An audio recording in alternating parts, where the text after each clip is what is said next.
Gentlemen, my name is Zach Gay. I'm not a resident either. I'm a land surveyor.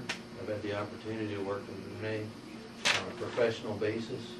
I found her to be professional, competent, and fair. And her job is really an unenviable one. She has to enforce an ordinance that confiscates personal property rights without compensation. And if you don't agree with the ordinance, I suggest you change the ordinance, but I've found Renee to be very professional in her job. So I don't have a nice visual aid like Ms. Robine. I don't have a lot of words to say, but that's what I have to say. Thank you. Thank you. I have a question. My name is Helen Alders. I also have been a supervisor at one point. I know what you did was certainly something that legally you can do. My question is, if there's no one here right now to help with the zoning, what do people do that need permits and whatever right now? Can you explain, do you have a process in place to take the next step? There certainly will be a process in place. If there is no zoning as a result of the meeting today, or no zoning officer, there will be an interim named and most likely a backup named. And there will be a process put in place to solicit and decide how we're going to do zoning services, solicit for a new zoning officer, involve the public in whatever process we may decide to follow to determine the best outcome. We would select and appoint at that point a new permanent zoning relationship of some sort. Do you see that as being a long process? I mean, for anyone who is trying to move forward right now with building? I can't imagine that it would be a long process, no.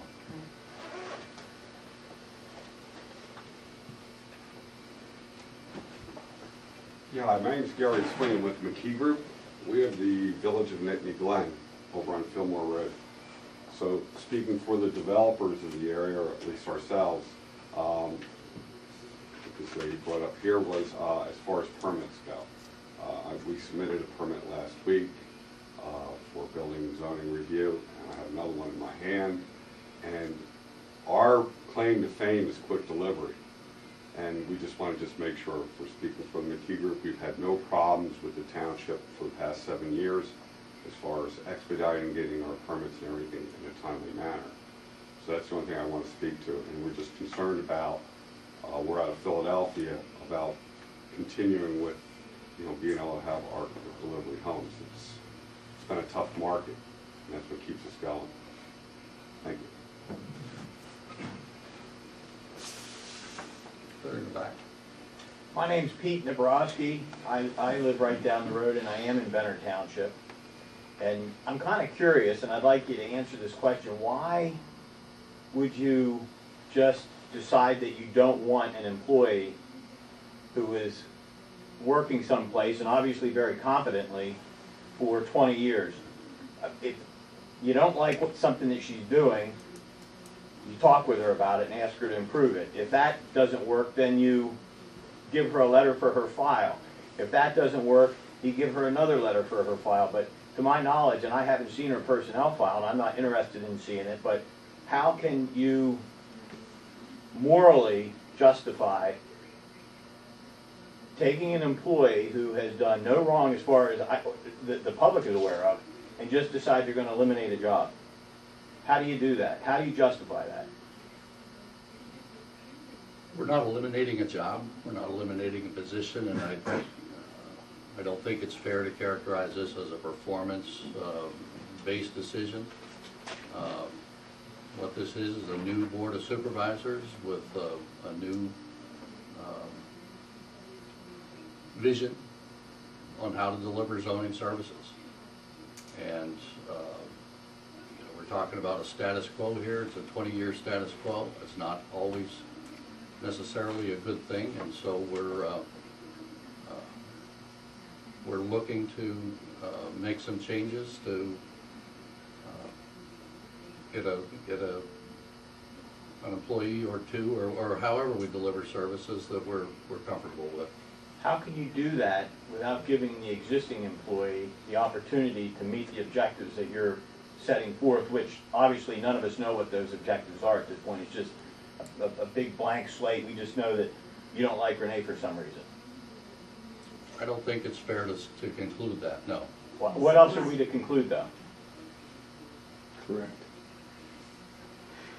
Let's see, it's the first meeting of the year is where you appoint and reappoint people. That's the time things like that happen. I mean, it's every year. I mean, every year someone should be appointed or reappointed to that position. The zoning, even the secretary, even chair's job, secretary, treasurer, everything other than almost everything's appointed, other than the supervisors. And that's the first meeting of the year. That's when it's supposed to be done. But don't you see that you owe the residents of Benner Township an explanation as to why this existing employee doesn't satisfy the needs of this board? Because right now, I mean, you're leaving it to us to decide what it is that's going on between your ears, and what we're seeing isn't good. I'd like to make a comment because Dave just said the board. I'm not in agreement with releasing Renee from her employment. First of all, from what I understand, we're not firing her. We're just releasing her. I don't believe we should have not reappointed her without going through some kind of discussion with the board working together. I've asked for a 6-month so-called probation period that the board can work with her, implement new ideas that they wish to do. I don't have a problem working with the new board member and the existing board member to push this community forward. I came in with new ideas. There's supervisors here that served with me. And though they thought my ideas were strange at times, some of them went through, some of them didn't. One of the biggest things that was funny, and was the joke around here, is my vote never counted. Because the other two supervisors basically ran things. So I just want to make it clear in my position that I feel that our current zoning order, to keep it continuous, she has the knowledge base. If in 6 months, with the supervisors working closely with her, if she doesn't perform or meet the goals, I will support the board releasing her. But at the same time, then it would be smart, which was what we should have talked about, is having her train the new one on what's currently there and all kinds of things. Keep continuous through this township. Don't divide. I've seen in politics too much dividing of this country. Right now you have enough citizens sitting here saying they're going to be divided over this issue. We should keep our local government together. And I believe us working together, working with Renee, and figuring out what the next step is the best thing to do in this township's interest. John, thank you. And just one other thing, I don't know if we took a poll here, and I know this is not about a poll, but I don't think that the township is divided. I think the township may be calling into question what the board is deciding, and I would not want to be Renee with a 6-month time period hanging over her head for something that she didn't do, or, I mean, it would seem to me that it would be a simple matter of just giving her the objectives,